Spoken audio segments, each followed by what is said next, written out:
कृष्णा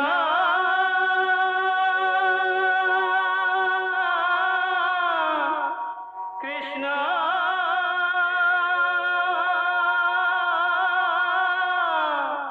हरे कृष्णा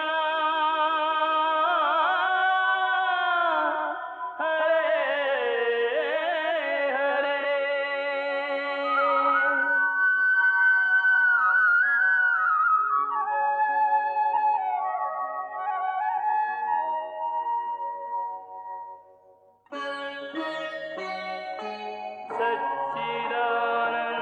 सच्चिदानन्दरूपाय विश्वोत्पत्त्यादिहेतवे तापत्रयविनाशाय श्रीकृष्णाय वयं नमः।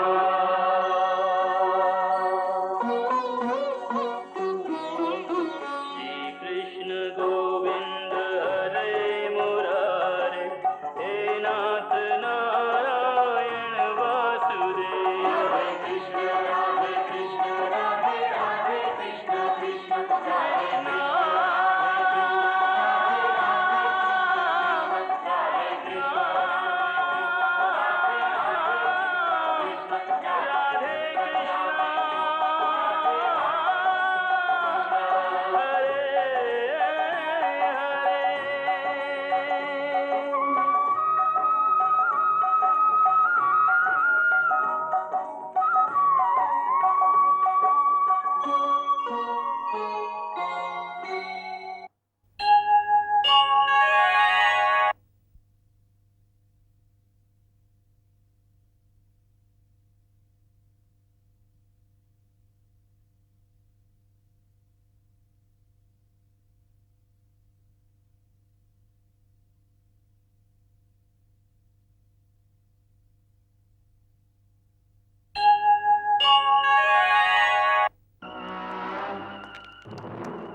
स्यमंतक मणि की तलाश में शेर के पंजों के निशान देखते देखते श्री कृष्ण एक अंधेरी गुफा में पहुंच गए।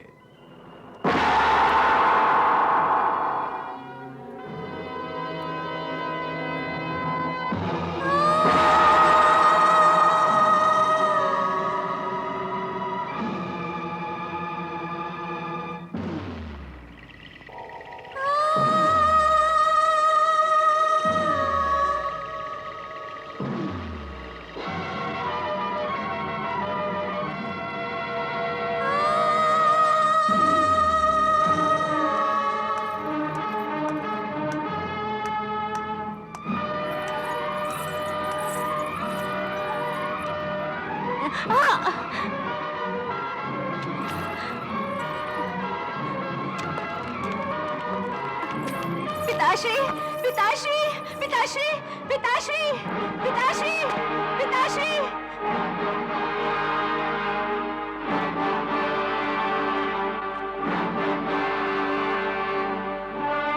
वास्तव में ये लड़की ऋक्षराज जामवंत की पुत्री जामवती थी। ये जामवंत वही जामवंत थे जिन्होंने त्रेता युग में भगवान श्री राम की सहायता की थी। हे रघुकुल नंदन, आपके ऐसे उदार वचनों से हमारा मान बढ़ गया है। आपके आ जाने से हमें यह पूर्ण विश्वास हो गया है कि आप दोनों वीर एक दूसरे के पूरक सिद्ध होंगे। हम महाराज सुग्रीव की ओर से आपको पूर्ण विश्वास दिलाते हैं कि महाराज अपने विश्वसनीय वानरों की सहायता से आपकी भार्या पूज्य सीता देवी की खोज अवश्य निकालेंगे, जिससे आप उन्हें उस राक्षस के हाथों से मुक्त करा सकें। प्रभु, लंका नरेश रावण स्वयं युद्ध के लिए आ रहा है। स्वयं आ रहा है? इतनी जल्दी? हाँ प्रभु, उसे मकराक्ष और प्रहस्त की मृत्यु सहन नहीं हुई। इसका अर्थ ये भी है वो अपना संतुलन खो बैठा है। युद्ध में वीरों का इस प्रकार विचलित होना उचित नहीं होता। शत्रु इतनी जल्दी विचलित हो गया है कि उसे अपने परम योद्धाओं के रहते हुए भी स्वयं युद्ध में आना पड़ रहा है। ये आपकी विजय का संकेत है।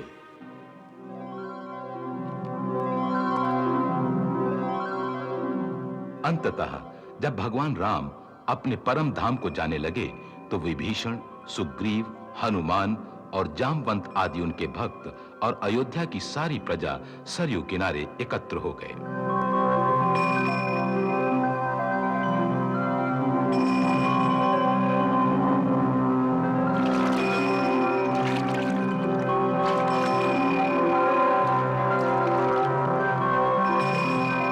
हे परमेश्वर, अब आप अपने चतुर्भुज विष्णु रूप में प्रवेश करें। समस्त देवता आपके उस शाश्वत रूप का दर्शन करने को उत्सुक हैं।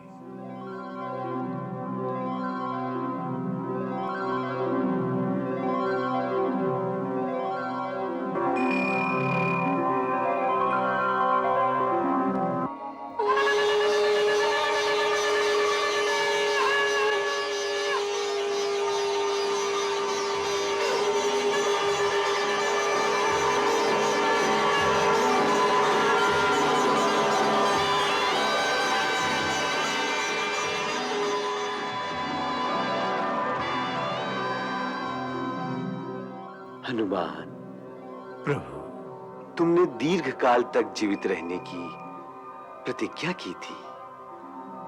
सो हे हरीश्वर, जब तक संसार में मेरी कथाओं का प्रचार रहे, तब तक तुम भी मेरी आज्ञा से धरती पर रहोगे। तुम कलयुग के अंत में होने वाली प्रलय तक रहकर मेरी कथा का प्रचार करोगे। जो आज्ञा प्रभु। ब्रह्मा के पुत्र रीक्षराज जामवंत द्वापर के अंत तक धरती पर रहेंगे।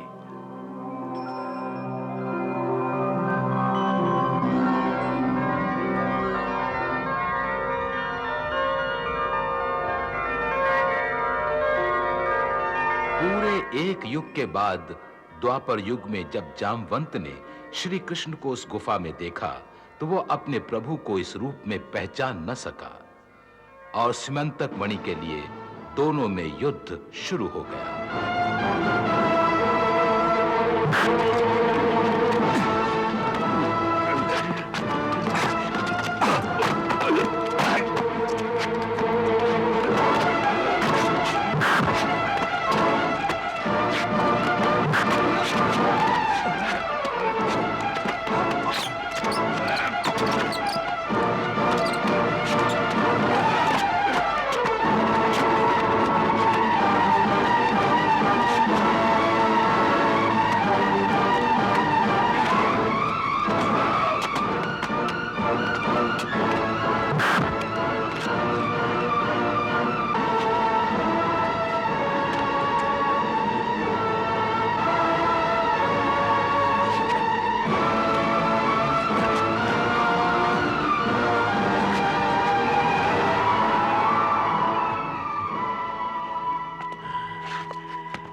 सच बताओ कि कौन हो तुम? कह तो दिया, देव के पुत्र कृष्ण। परंतु मुझसे तो कुछ और ही कहा था। किसने क्या कहा था? दाशरथी भगवान राम ने मुझसे त्रेता युग में कहा था कि मेरी प्रतीक्षा करना, मैं तुम्हें फिर दर्शन दूंगा। और मैं आज तक उन्हीं की प्रतीक्षा कर रहा हूं। परंतु वो तो बोले थे कि क्या बोले थे जामवंत? यही कि मैं वासुदेव बनकर तुमसे मिलने आऊंगा।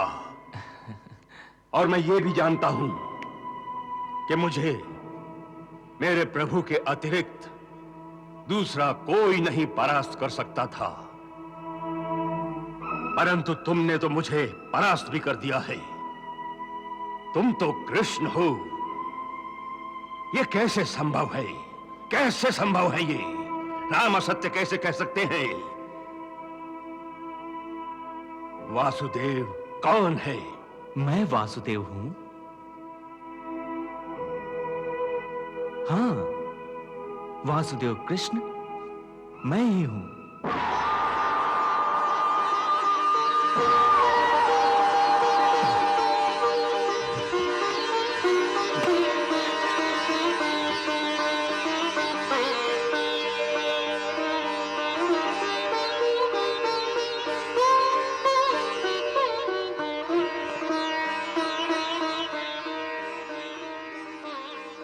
प्रभु, कितनी प्रतीक्षा कराई आपने।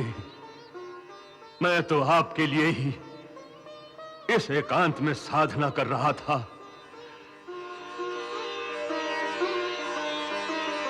ऐसा कोई दिन नहीं गया कि आपकी याद न की हो प्रभु। अब तो बस मेरी एक ही इच्छा शेष है। बोलो। यही नाथ कि एक बार मेरी आंखों को अपनी उसी मोहनी सूरत के दर्शन करा दें, जिस रूप की सुधा से प्यास बुझाने के लिए ये आंखें त्रेता युग से अब तक खुली हुई हैं, प्रतीक्षा कर रही हैं।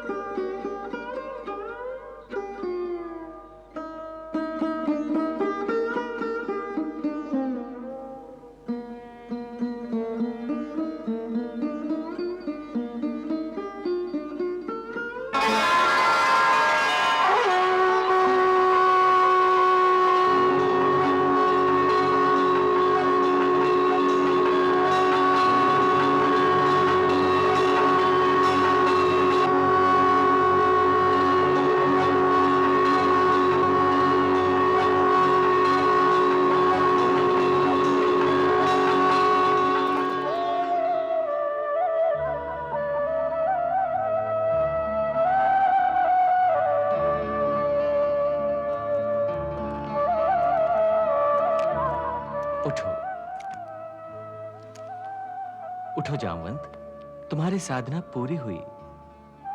वर मांगो। प्रभु, जिन आंखों में आपके रूप का अमृत बसा हो, उन आंखों को अब किसी वर की आवश्यकता नहीं रही। मुझे वर नहीं चाहिए। मुझे तो एक ऐसा वर चाहिए जो मेरी पुत्री जामवंती का वरण कर सके। इसलिए आपसे उपयुक्त और कौन वर मिलेगा? मैं अपनी पुत्री जामवंती के लिए आपको मांगता हूं प्रभु। क्या दया करेंगे? क्या दया करेंगे प्रभु?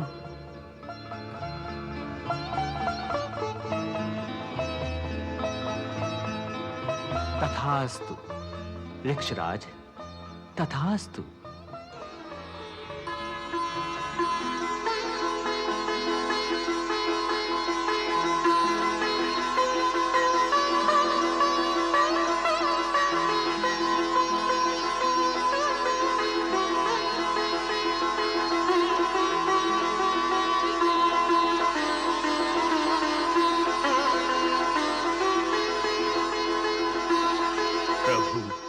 इसे भी स्वीकार कीजिए।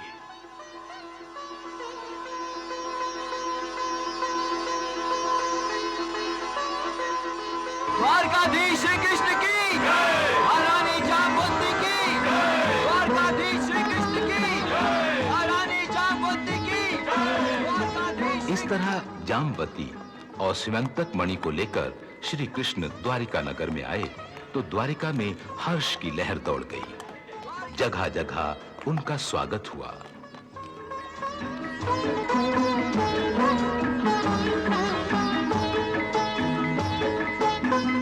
स्यवंतक मणि के प्राप्त हो जाने के समाचार से सत्राजित बहुत लज्जित हुआ।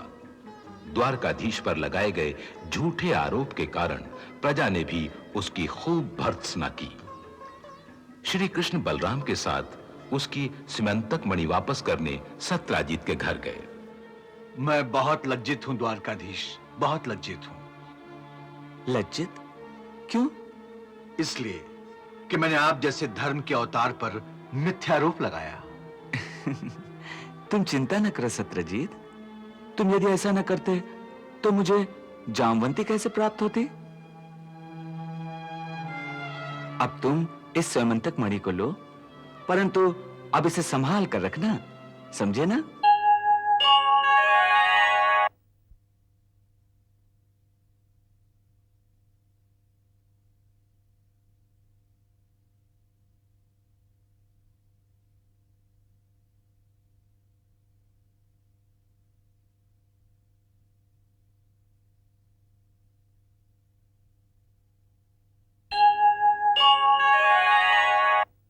अब इस मणि का स्वामी मैं नहीं रह गया। यह हम जैसे लोगों के धारण करने योग्य नहीं है। इसकी शोभा आप जैसे महान शूरवीर के साथ है। आज से इसके स्वामी आप हैं। मैं इस प्रार्थना को आप स्वीकार कर लेंगे तो मैं अपने आप को कृतार्थ समझूंगा। मेरे हृदय का बोझ उतर जाएगा। जिस वस्तु के कारण मुझे चोरी का मिथ्या आरोप लगा था, यदि मैं उसे अपने पास रख लूं, तो द्वारिकावासी न जाने कौन सा अनुमान लगा लेंगे। इसलिए सहर्ष मैं इसे आपको वापस सौंपने आया हूं।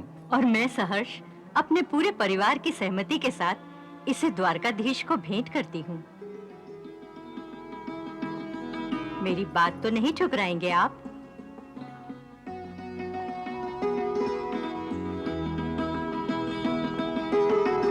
और इस मणि के साथ हम सबने ये संकल्प किया है द्वारकाधीश कि आप मेरे हृदय की मणि, मेरी पुत्री सत्यभामा को भी स्वीकार करें।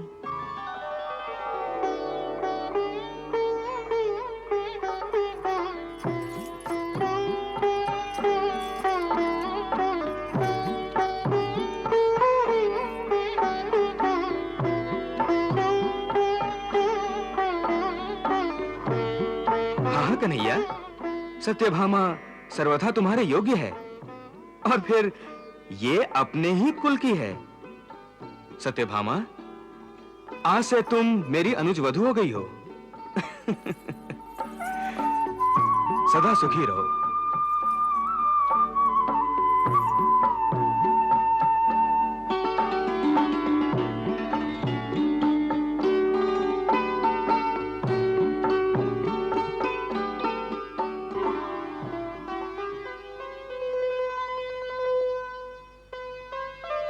सत्यभामा श्री कृष्ण की रानी बनकर राजमहल में आई, परंतु अपने रूप और अहंकार के कारण वो स्वयं को सर्वश्रेष्ठ मानती रही। सखी, मैं कैसी लग रही हूँ? सुंदर, अति सुंदर महारानी। आपके इस मनमोहक रूप की बराबरी करने वाला इस द्वारका में और कौन है महारानी? इसीलिए तो द्वारकाधीश सब रानियों से बढ़कर हमारी महारानी को चाहते हैं। क्यों नहीं चाहेंगे? मैं सुंदर हूँ, उनके कुल की हूँ, और द्वारिका में स्वर्ण के अंबार मेरी स्यमंतक मणि के कारण ही लग रहे हैं। ये सब तो सत्य है महारानी, परंतु क्या? कहो। जाने दीजिए महारानी। नहीं नहीं, कहो ना। तुम्हारे मन में जो हो निसंकोच कहो। सच्ची बात तो ये है महारानी कि मैं देख रही हूँ कि द्वारकाधीश महारानी रुक्मणी को। हाँ हाँ, क्या महारानी रुक्मणी को? यही कि वो देवी रुक्मणी को आपसे अधिक महत्व दे रहे हैं। मुझसे अधिक? परंतु कैसे? इसी बात से कि वो नित्य देवी रुक्मणी को अपनी प्रथम पूजा का अधिकार देते हैं। क्या? प्रथम पूजा? हाँ महारानी, मैंने सुना है कि द्वारकाधीश ने इस धरती पर उनके सर्वप्रथम पूजा का अधिकार केवल महारानी रुक्मणी को ही दे रखा है। इसीलिए वो सूर्योदय से पहले पहले उनकी कक्ष में जाती हैं और चुपचाप उनकी पूजा करके चली आती हैं।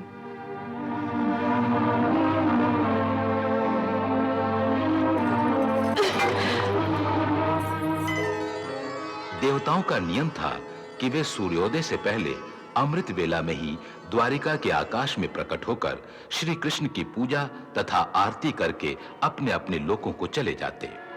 तत्पश्चात देवी रुक्मणी आती। रुक्मणी स्वयं महालक्ष्मी का अवतार थीं। इस बात को रुक्मिणी और श्री कृष्ण दोनों ही जानते थे।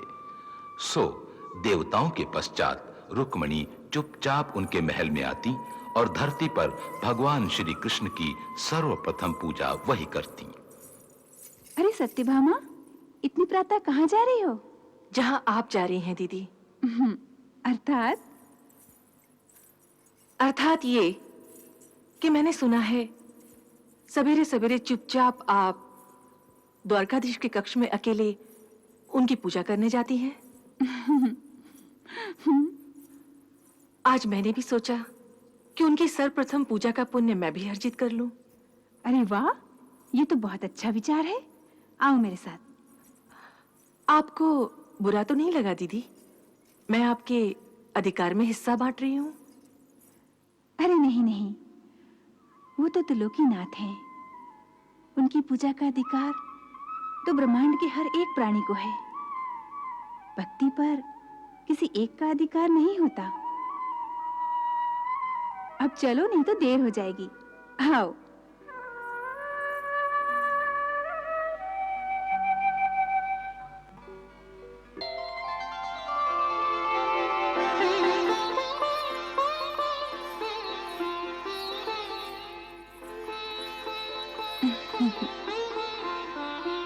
देवी सत्यभामा, आज आप नींद से शीघ्र ही मुक्त हो गई? नहीं वासुदेव, मैं तो यही सोचकर सोई थी कि प्रातःकाल मैं ही सर्वप्रथम आपके दर्शनों का लाभ लूं।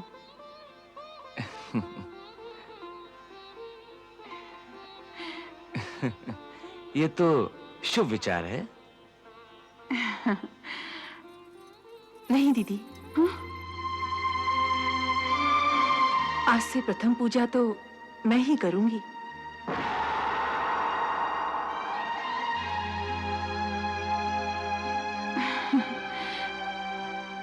अवश्य, आज से ये अधिकार तुम्हारा हुआ।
क्या सोच रही हो रुक्मिणी?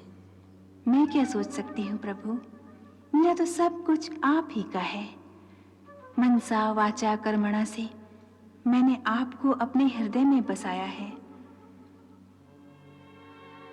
मुझे अपना अधिकार किसी से मांगना नहीं पड़ेगा और मेरा अधिकार कोई छीन भी नहीं सकता है प्रभु।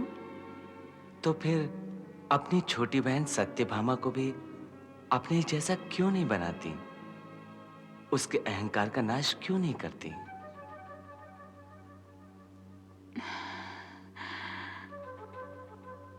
अपने प्रियजनों को अहंकार से मुक्त करके उन्हें ज्ञान के मार्ग तक पहुंचाने का उत्तरदायित्व आपका ही है प्रभु। अपने सखा अर्जुन को तो आपने ही संभाला है। महामुनि नारद को भी आपने ही शिक्षा दी थी, तो अब सत्यभामा का बेड़ा भी आप ही पार लगा दीजिए प्रभु। जैसी तुम्हारी इच्छा देवी, जैसी तुम्हारी इच्छा। नारायण नारायण, प्रभु पड़ गई एक और जिम्मेदारी। नारायण नारायण।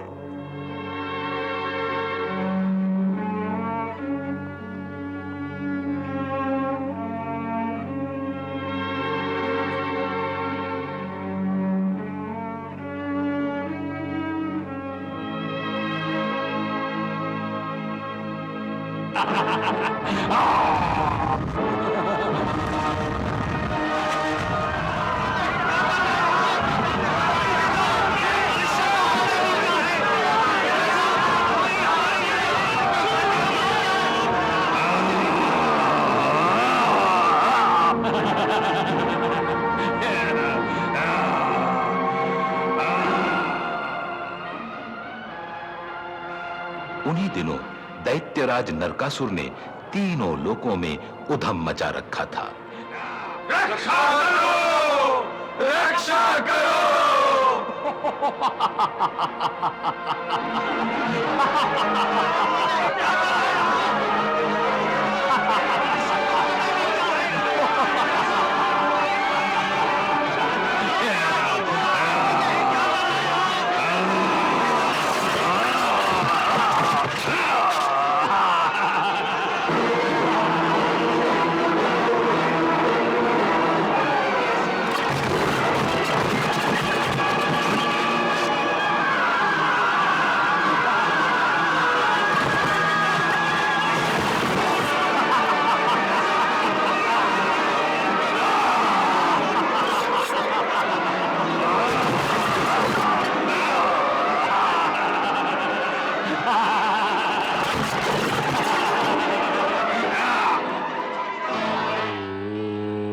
ब्रह्मणे नमः।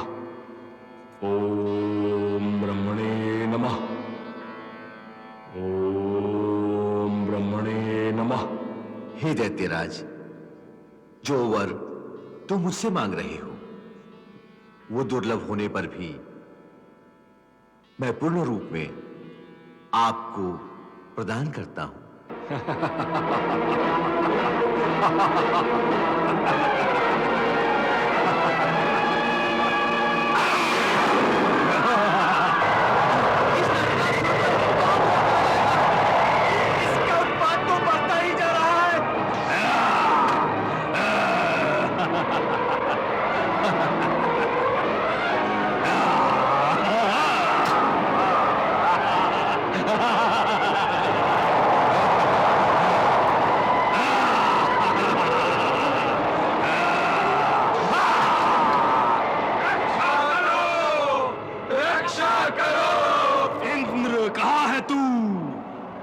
स्वयं को देवताओं का रक्षक कहने वाला इंद्र, कहां छुपा बैठा है तू?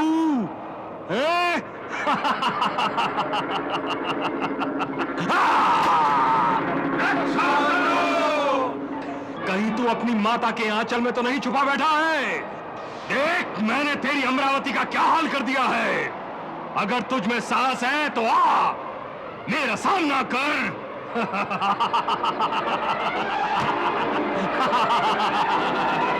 नरकासुर से हमारी रक्षा करो देवराज, रक्षा करो, रक्षा करो देवराज, रक्षा करो, रक्षा करो, रक्षा करो, रक्षा करो, रक्षा करो।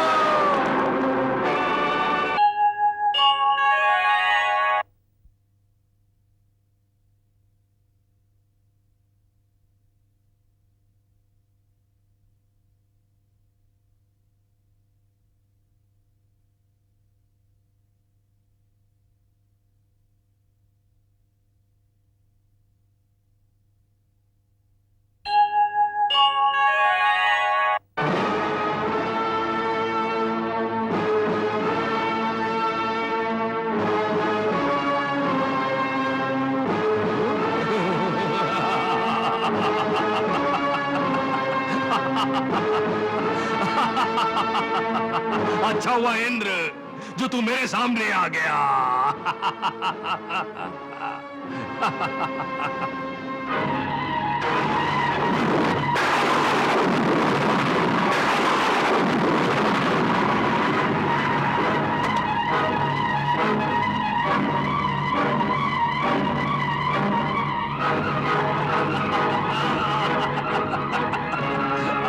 जाओ।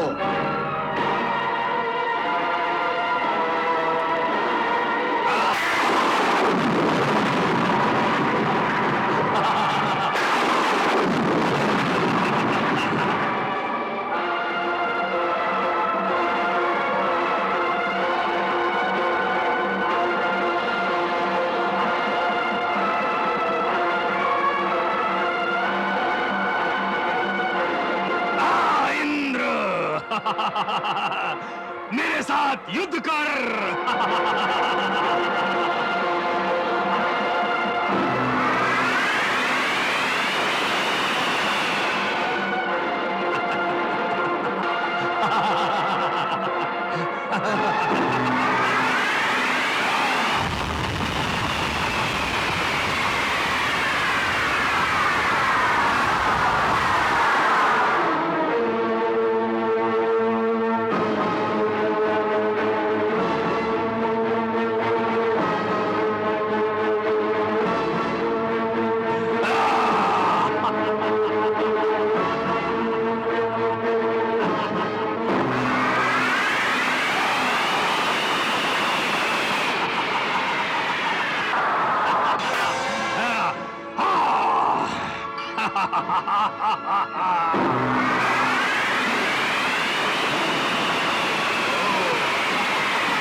भाग गया इंद्र, डर के भाग गया।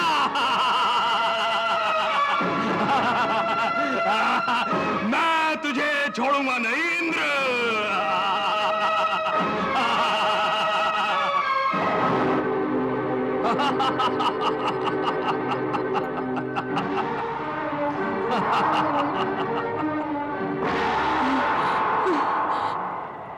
लगता है तुम इंद्र की माता अदिति हो। हाँ, परंतु तुम कौन हो जो इस प्रकार धृष्टता से बिना आज्ञा लिए देव माता के कक्ष में आ गए हो? मैं नरकासुर हूं।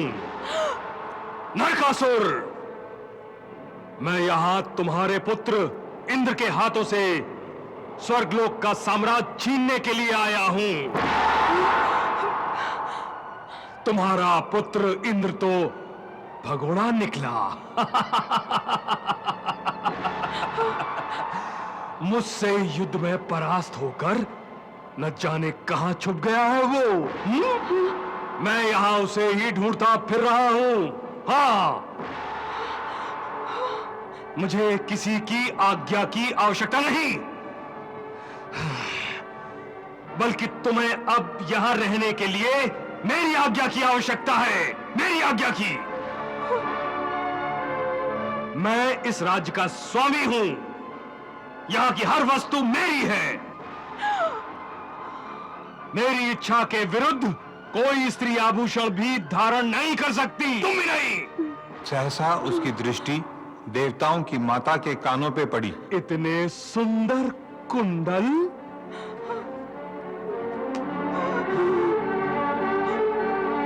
तुमने मेरी आज्ञा के बिना इतने सुंदर कुंडल अपने कानों में कैसे पहन लिए?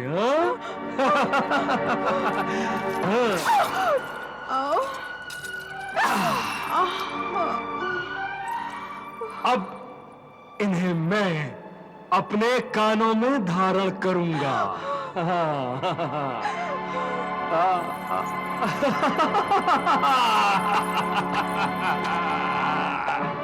यदि इंद्र यहां लौट कर आए तो उससे कहना कि नरकासुर देवलोक पर अपनी विजय की निशानी के रूप में देवताओं की मां के ये कुंडल उतार कर ले गया। यदि इंद्र एवं अन्य देवताओं की भुजा में शक्ति है तो मुझे युद्ध में परास्त कर अपनी मां के ये कुंडल वापस ले जाएं। हाँ।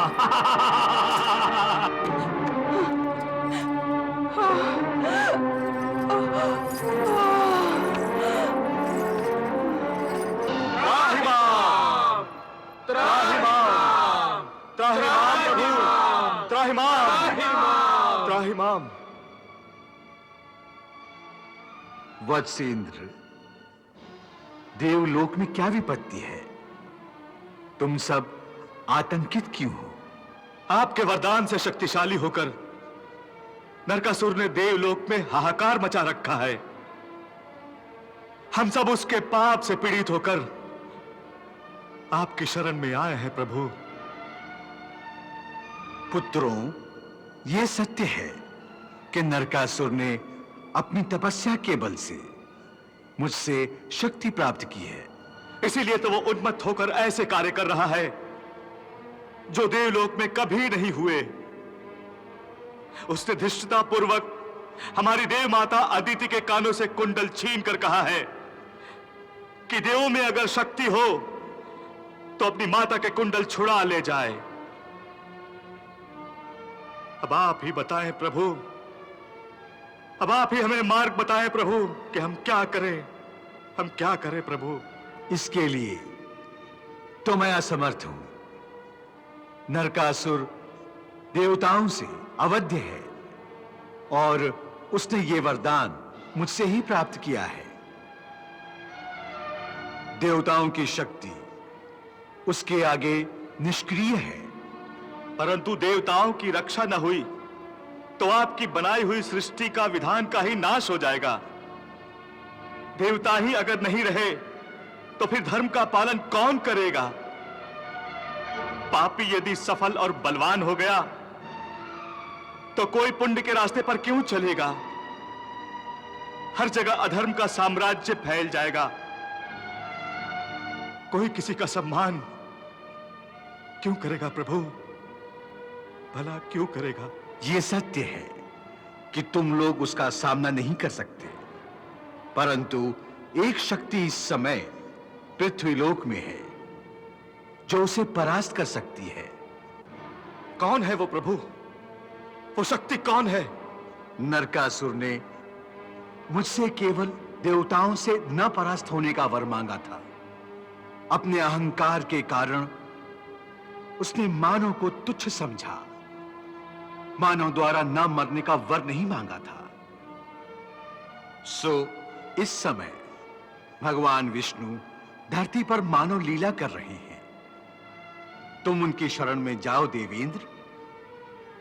श्री कृष्ण की शक्ति नरकासुर को परास्त करने की क्षमता रखती है। जैसी आपकी आज्ञा प्रभु, जैसी आपकी आज्ञा।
द्वारिका में देवराज इंद्र का स्वागत है।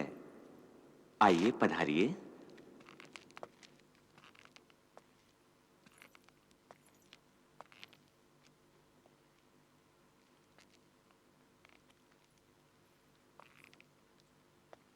आसन ग्रहण कीजिए। अब बताएं देवराज, किस कारण यहां आने का कष्ट उठाया? मेरे योग्य कोई सेवा? सेवा नहीं, एक प्रार्थना है। निसंकोच कहें। द्वारिकाधीश, इस समय देवलोक पर आतंक के बादल छाए हुए हैं। क्यों? अधर्मी नरकासुर के कारण।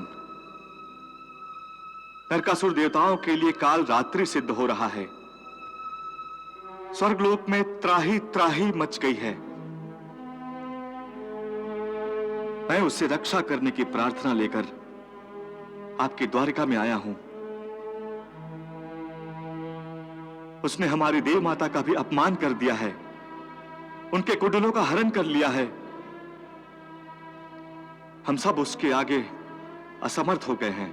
परंतु क्यों? देवता तो सर्वशक्तिमान कहे जाते हैं।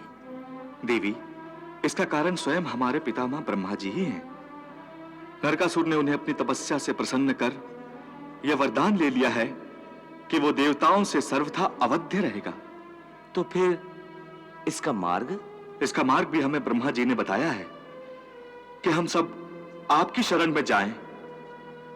आप ही हमारी रक्षा कर सकते हैं प्रभु, आप ही हमारी रक्षा कर सकते हैं।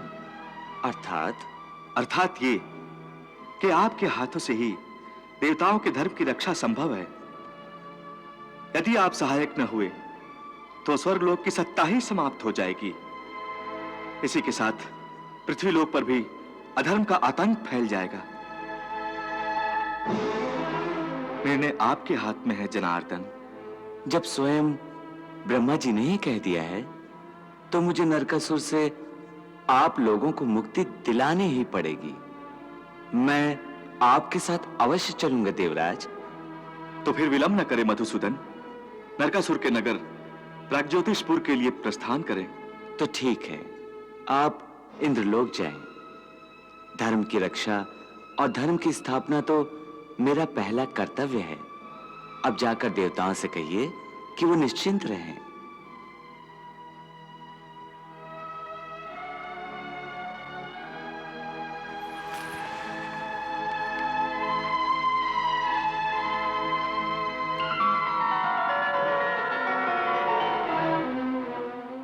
तो आप जा रहे हैं द्वारकाधीश? हाँ, धर्म की रक्षा तो करनी ही पड़ेगी। मैं भी आपके साथ चलूंगी। तुम?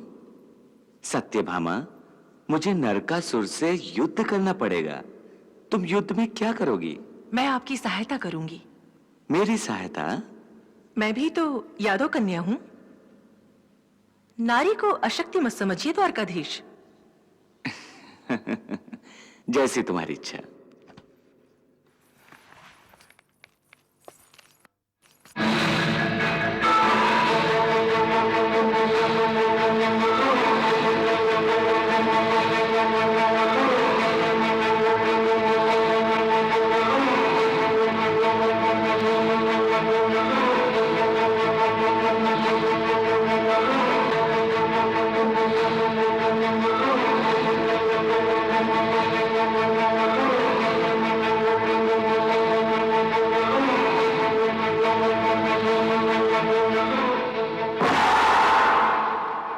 सत्यभामा,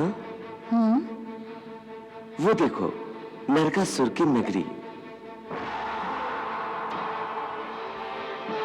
पक्षीराज, नरकासुर के इस प्राग्ज्योतिषपुर नगर को हमारे आगमन की सूचना दो। तुम एक अपने पंखों की शक्ति का इन्हें आभास कराओ।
ध्वनि है? कौन मुझे युद्ध के लिए ललकार रहा है? किसकी मृत्यु से घसीटकर मेरे नगर में ले आई है?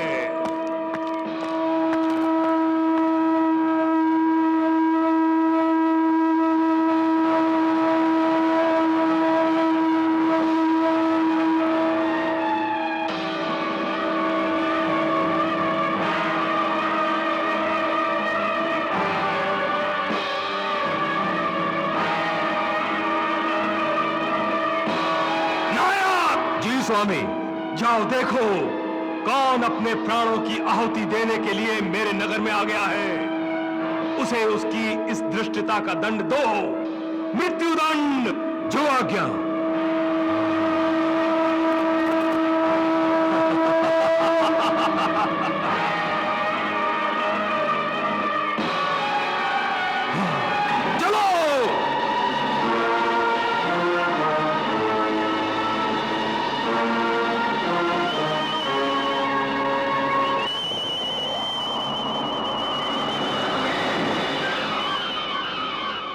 Krishna